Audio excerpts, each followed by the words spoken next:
mi matiang chi du ni hian min lan chi ka kia nga om reng tu ri kum tuang min tiama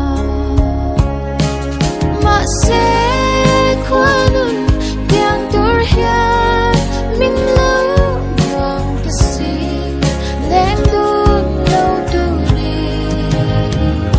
ka ngai ngam lo lên dang ipum hun tu ithai chang tur hi ka dom ngam lo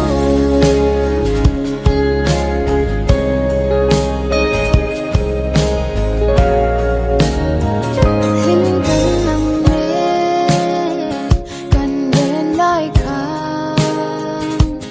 kan in kar min dang tu kum di te hi min chen shang tu ani ka ring ai lo min shoi ta sia ka ben se ngai lo rama kum khwa ata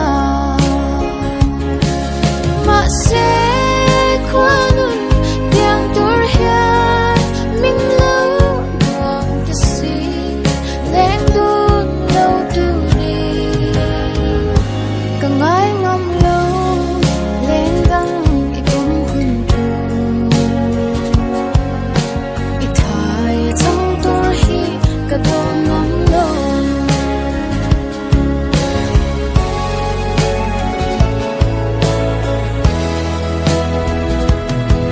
Watching as my fears subside, I got nothing to hide as I let down my pride. In me you can confide as I'm holding you tight. I let you know it's alright. Softly whisper in your ear how it always wants you near.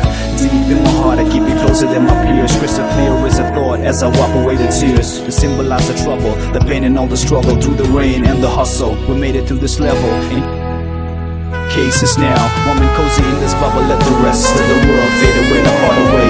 We dream of better days. Destiny has written for us. Say the 3 magic words, and I'm back like a promise, baby girl.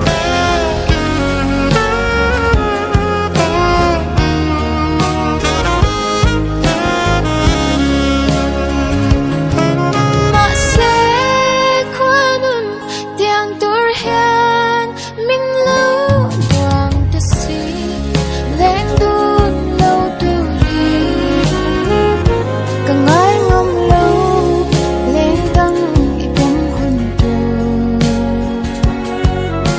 ithai chang tur hi ka dom ngam lo